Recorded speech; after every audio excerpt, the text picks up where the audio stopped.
So statistically, Dupreeh has been playing possibly better than he's ever played before, maybe even as good as he played in Astralis, and obviously he's going to get instantly domed in the game we watch. But I actually want to take a look at Dupreeh because I don't understand what exactly is making him play so well, and maybe if he's playing slightly a different style or something in Falcons, or maybe if he's just forgotten that he's old and you're not supposed to be good at Counter-Strike if you're above like 23.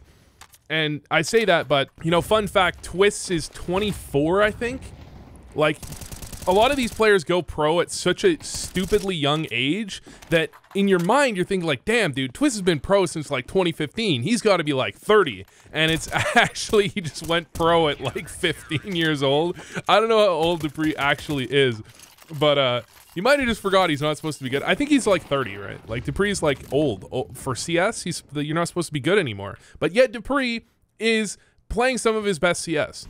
And I want to take a look at that and do a bit of a player review. So second round, those were solid shots that he hit there. If he doesn't hit them, does his team lose the round? Actually, his team, people underrate Eco Cobras. So an Eco Cobra is someone that gets a majority of their kills on anti-ecos. So that would be someone you're thinking like Blame F, oh my God, their whole team is waiting for Dupreeh to jump out window.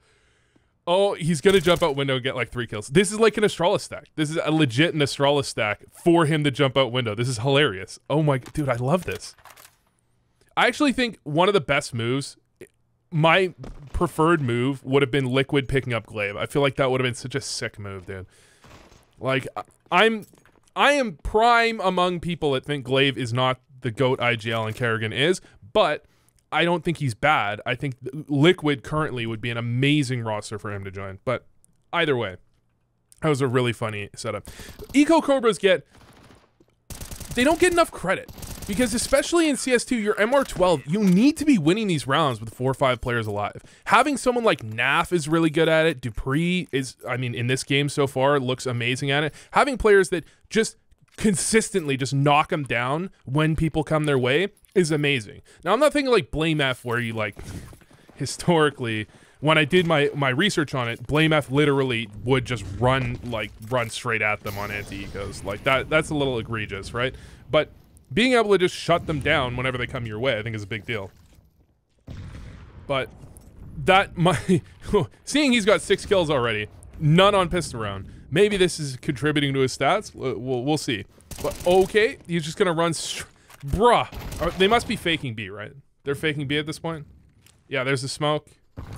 Okay, so they're trying to pull this out of Dupreeh. There's nothing going on in mid. You could have a flash, like someone could flash over for this peak, but that type of flash also gives away a lot, so you generally don't necessarily want to be doing that. And then he's completely stuck. The thing is, he's got no support, and it's like, I don't know if that, I think he probably just has to keep his gun out here because he's got no support. He's probably not thinking that this player is going to swing out on him quite as much. Or no, actually, no, I take it back. You know what Dupreeh's thinking here? Dupreeh's thinking there's more than 3 players, or that the third player isn't an opper, that it's a rifler. Because think about it like this. One of the most underrated aspects of using nades is that they slow people down. Pros are, I think, using this, but like at lower levels, nobody uses this. So in my mind, what he might be doing here is he's trying to nade the 3rd, 4th player so that they can't get out. And then he's going to be able to kill this guy and maybe get away after that. In that exact scenario, he should have just kept his gun out. He could have killed Kyler and then gotten away, right? However, if he's thinking there's 4 or 5 players there, he's probably not thinking 5 because there's a B fake, right? But if he's thinking, oh, like, there could be 4 players here, that play does make a lot of sense. Do I like it? I think probably he should just keep his gun out and like be happy with getting maybe a second, because the odds of getting the second, he might also just be thinking that guy's gonna fall back. And if he's thinking that, I think that's just a mistake. Like, given the way they played, he's gonna be swinging out there like every time. Context matters, guys. Context matters, right? If he's just thinking it's 2 players there and he throws that nade, I think he's just got to keep his gun out. He's just got to fight. And if the guy doesn't swing on him anyways, then he can get away, and that's fine. He gets 1 for none. So he goes 1 for 1 on the gun run, but I mean, in that situation, they played a whole strat with the point of killing him, like the point of catching the mid player. So getting 1 kill there is over-delivering, or at least delivering just as well slightly above expectation, right? And then here, he got boosted into ladder, so they are giving him some resources, right? Gets the quick kill. I don't know if that smoke is supposed to land like that. It seems like he messed up. And he should be calming that Glaive is passed, but it doesn't look like Snappy really knows. Snappy's still in a good spot, though. Still gets the kill. And then he's just going to stay alive, so he's just in a good spot. Yeah, I mean, I wouldn't call that over-delivering, right? That's basically... If you get boosted in a ladder in a situation like that, you're supposed to get one there. And get one and stay alive is exactly what you need to do. If you get less, you fucked up. And if you get more, that's great. But they didn't give him the opportunity to get more, right? So he is like... He's got some support, but he's like getting aggressive, looking for mid-control essentially on his own there, right? They have clearly a good amount of faith in his ability to even solo clear angles, even aggressively, even in fairly risky situations, which speaks well. Here, by the way, he probably should have upgraded to head armor. This is the type of thing, like, when I've coached teams, sometimes, some teams, for example, they have their IGL tracks econ and calls. Obviously they call, but they also track econ. And I've noticed that a lot of the times when you have an IGL that does that, you actually end up with sometimes they're so busy. This happened to me when I was calling. They're so busy thinking about the strat that sometimes you can just forget about the econ. And so I've actually found it's like very useful sometimes to have a non-IGL as like the designated econ guy. He's just going to tell you every round. They're saving, they might be saving, they're forcing, whatever. Or I'll do it as like the coach, but sometimes even coaching I forget about it because like if I want to call something or whatever, sometimes I'll forget about it. Here, Dupreeh, by the way, is just all... His teammates ran away, and so he just needs to stop the plant. Even if he dies here, doesn't matter, right? Because there's so much to think about when you're playing CS, especially if you're calling, right? That keeping track of econ, you keep track of it, right? But sometimes it just slips your mind, and you need someone to remind you. The same thing goes for they could be saving. I should upgrade my 100 armor to head armor, right? If someone said that last round, he would have been like, pfft. Duh, should have done that. I assume. If he has less, then it's a question, right? If he only has 80 armor, then he has to spend 1,000. That's a different scenario. But 350, there's no reason not to, really. You're expecting a save. Okay, so he is willing to duel out from window. I mean, he is only playing Ents. It's not like he's playing, okay, that's a clean shot. What I'm looking at here is like he's got a level of confidence in his aiming ability that is surprising to me, right? Like he's very willing to take these aim duels and just straight up fight people that I wouldn't necessarily be expecting from him in the current day and age. But I guess like he's really just like since he's been on Falcons, I feel like he's just been dominating. And he's also being given, seems like he's been giving a decent amount of room to work, right? He got boosted ladder one round. He's got some support in the way he's playing. He's on Cat here. Cat is one of the aimer-heavy positions, especially on anti-eco. You have a player on Cat. They kind of control how the round can be played. That's a rough situation there, because he goes for the peek on Cat. He goes for the peek on the player in Connector. And dying here really puts them in an awkward spot.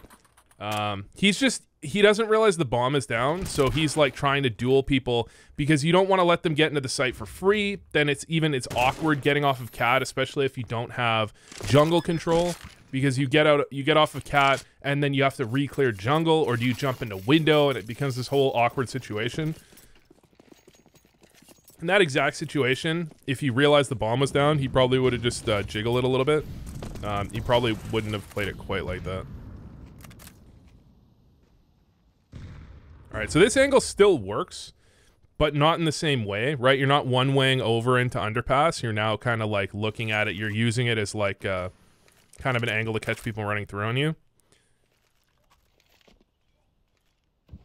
And this time we actually have, is this a full buy? So they've got the op stuck here, and then they're kind of gamble stacking A. And I think part of the reason they're gamble stacking is they just don't have a lot of utility, it seems like. I don't think they started this round with a great buy. So they're kind of overstacking just to try and aim duel. Solid flash from Madden, but I think Dupreeh might have just got spotted. I think if he got spotted, he'd be getting spammed. And then the double peek. Clean. Yeah, I mean, man, Dupreeh's aim is just, like, solid. This is, like, I'm thinking about kind of prime, like, Crims. If you ever watch Crims, like, 2015 Crims, he never really hit, like, any, well, he did, okay, but he didn't generally hit, like, any crazy shots or anything, right? But it was just, like, he was always in good position. You know, he played off of pressure from his teammates really well. Like, the double peek was solid. The peek onto the second peek where he peeked quickly before his opponents could react to the fact that, you know, there's two people in that stairs area. He's not taking any massive risks, generally, that could go very wrong. And he's just converting the kills where he has an advantage. He's just converting them every time, right? So he's like 14-4, and it's like quietly. He's quietly 14-4, right? He's hit some nice shots, right? Like, especially the shot on Glaive was pretty clean. He's hit some, that was less clean. He's hit some solid shots, right? But, like, he's not exactly, like, you know, pulling off some Kenny S shit, right? This feels more like Crims. Although he is playing pretty aggressive. I'm assuming he's still kind of more of an entry player on CT side. Or on T side, rather. Alright, so mid control. He's trying to draw... Obviously, he's trying to put a little pressure just so Madden at top mid doesn't get, like, figured out. But it's a little awkward because as a cat player, if you draw them out on that side of the box, you can almost kind of get your teammate killed too. But you're still just trying to do that. And then there, yeah, I don't know. Some people feel way more comfortable on that angle than I feel like you should be. Like, in general, I guess the difference is, like, LAN versus online, right?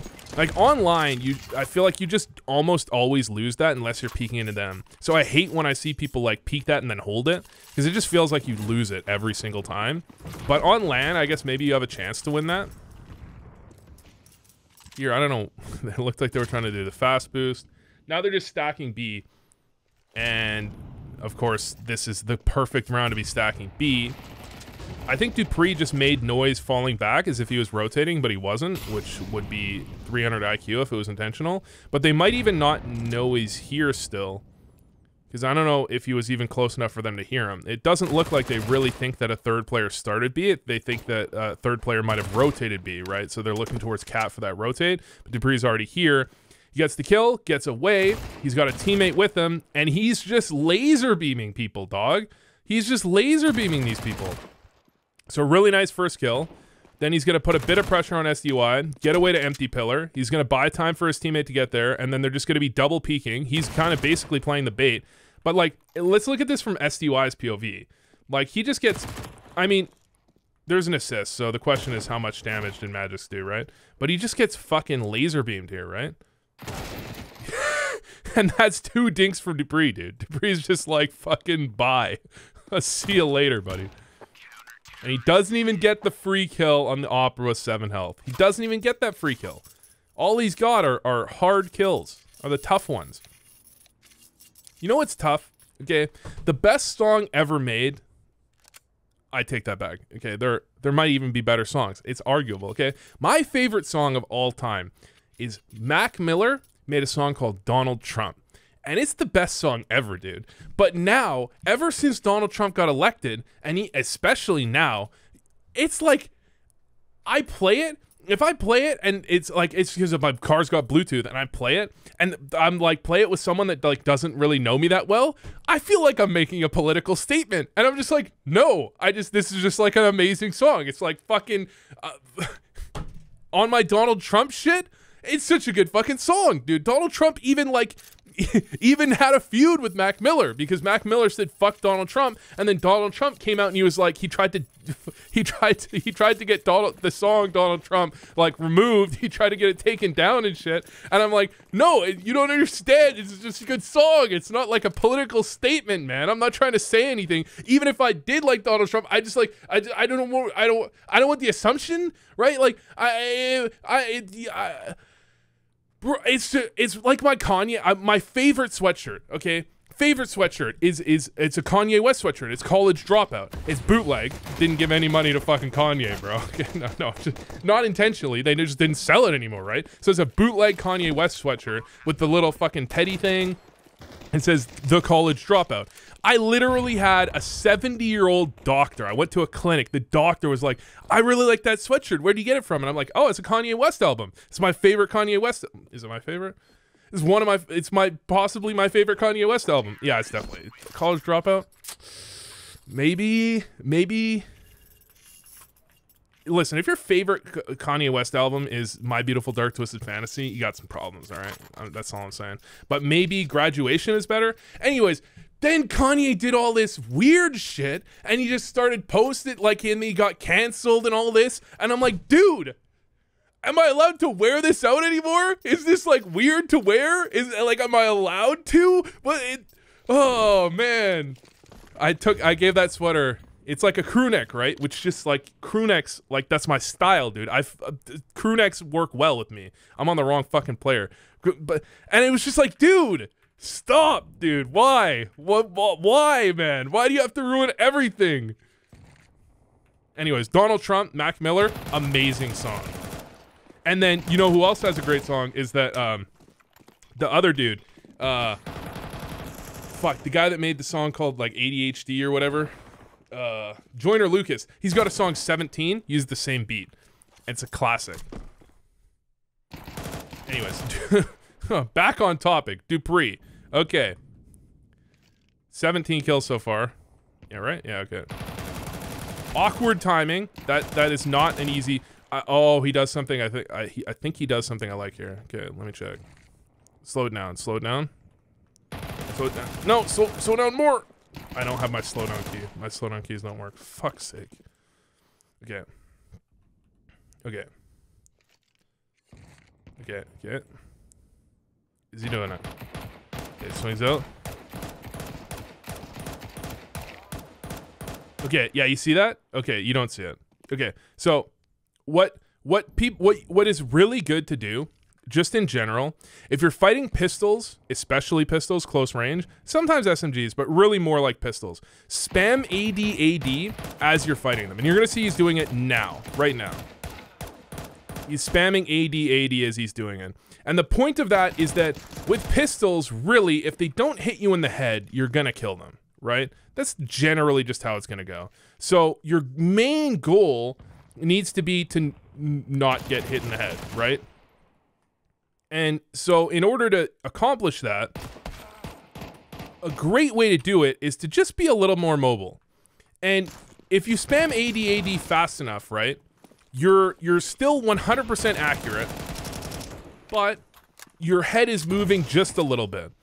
And if you notice that, like, if anyone's, you want them, actually, I take that back. So generally you do that AD spam thing, where you're doing it fast enough that you're still accurate, but you're still moving. You do that at, like, think about like pit to like long doors, right? That angle, that's a great, headshot angles are fucking perfect to be doing that AD spam. If you're close enough, and they were kind of on the border there, I think you probably want to even be a tiny bit closer. But this is a situation that you think about a lot, like short on overpass, okay? You ever peek short on overpass, you're a T, and you peek towards pillar, and then there's just a CT right fucking next to you because they played that angle or they just swung out at the same exact time, right? Everyone's been in that situation, yeah? And you're basically like kissing, okay?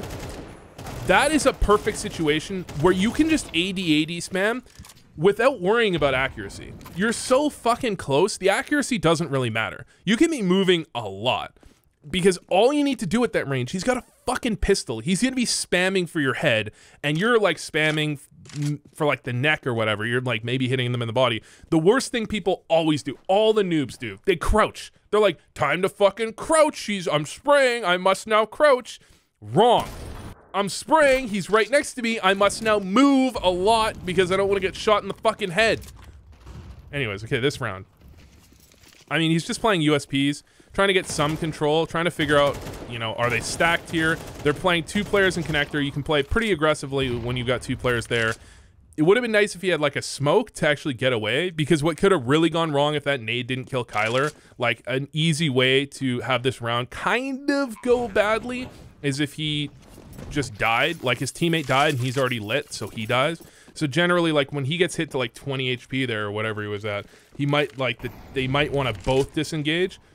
But I mean, I'm just talking about a theoretical. Like, I feel like someone's gonna like watch this and be like, dude, that's like, I couldn't. And I'm like, yeah, I'm trying to give ideas for like ways this play could have gone wrong and ways you might play around that.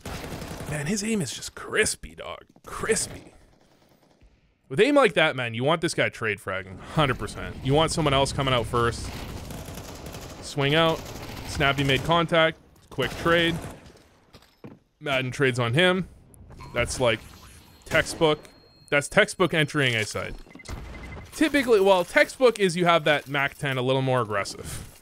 Textbook is you throw some really sick flashes and that MAC-10 like swings out here. And then generally the standard rule is that second player in mirrors the first player, right? So if whatever line, oh, glaive, oh, whatever line the first player takes, the second player takes the same line into the bomb site, the same pathing, so that you can make sure that you trade. Because if you take different pathing, you can die. That first player can die from angles the second player can't even see, right? But that's, I mean, I'm thinking just like iconic A-side entry. I think the way they played it is like standard. All right, this is a good smoke to know, right? This is there. I think you can smoke. I think you can smoke top con and you can smoke jungle from here, just depending on how you line that up. I used to know them and then I forgot them. Let's see, where does that one land? That looks like jungle. Yeah, so smoke off jungle from there. It's really good smoke to know. It helps because you can also go up cat with that, or you can go like back B if you wanted or whatever. Here, I would classify that as like, this isn't like a 1.2 rating player spray. He does have like the donk thing going on though, right? Like it seems like everyone's trying to emulate donk now with that, like those little movements, crouch, uncrouch, move, all that stuff. They're trying to be so hard to hit, and it is really hard to deal with. Like you can see from SDY's perspective, it's fucking hard to headshot that guy. Like he's not really giving you any opportunities to headshot him, right? Everyone's trying to do that now, and I think basically the people that are really good at that are having some good times right now.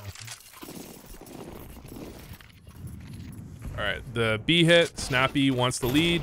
It's a quick trade, but that's just such a uncomfortable angle. When you're this far back, that trade is almost never happening unless the second player goes with an op, unless you like the second player's opping. By the way, the spam here, everyone fucks up the spam. I want to show you. The spam, aim lower than you think. You have to aim way, you see that? He's aiming at the bottom and he headshots Dupreeh. Everyone aims way too fucking high, dude. Everyone fucks, oh, bro. Oh my God. Dupreeh, how old is this man? He's donk age, dude. He's a prodigy. That is even a pretty good jump spot, dude. That's not even a bad jump spot. Dude, that's so clean, man. Yeah, no, okay, there's the nade. Yeah, jump spot. Okay, that's not, he could have jump spotted it better, guys. He gave him a chance. You're still not fucking expecting Dupreeh to hit that. You're still not expecting it. Especially if you know they don't have an op, because if they had an op, that op would have been spotted by that aggression. Glaive, right? Glaive get the kill? That op would have been spotted if there was an op. So he knows they don't have an op. So he's like, nah, we're safe, dog. They don't have an op. They got Dupreeh. May as well be an op. All right, nice. That's about as quick as you can get it. Then the flash just to delay a little bit so you can buy time for him to get this flank around. Bomb is planted default, which basically means, yeah, Dupreeh had the winning play there. That flank around CT, a lot of people aren't thinking about it, because in a situation like that, a lot of people, what you're going to do is you're going to see that and you're going to go, okay, I got one kill. Let's make sure that CT can't cross the site because I want to play the 2v1. But when in that situation, I think that was kind of closer to a 1v1 situation. He tosses the flash, and I think that's what they did. They probably even called it, we'll play the 1v1s. Well, they might not even call it, but it might have been like implicit. Play the 1v1s, as in the bombs tick down enough and we're in good enough positions that instead of playing the 2v1, where we're more likely to get away with 2 players alive, right? That's the point of playing the 2v1. You play the 1v1s where each player plays their own 1v1, and you know that at the end of the day, the opponent simply does not have time to win 2 1v1s and defuse the bomb, right? That's the point. And if you can have the bomb planted default and get a guy into CT, that might even be better, because you can kind of get isolated. Where Madden was on the site, he could still get isolated. There's a lot of ways that Dupreeh could try to support, but either he supports too much, so Dupreeh can get isolated, or he doesn't support enough, so the guy gets across, and then Madden gets isolated, and then you have Dupreeh in this terrible position because the bomb's not planted for him, right? You can get really awkward at that point. That was really well played. Fuck, Dupreeh's good, dude. Dupreeh's crazy good. How old is he? Dupreeh, Liquipedia. Should have been doing this. 1993? He's older than me, dude! He's 31! Holy fuck, dude! He's ancient!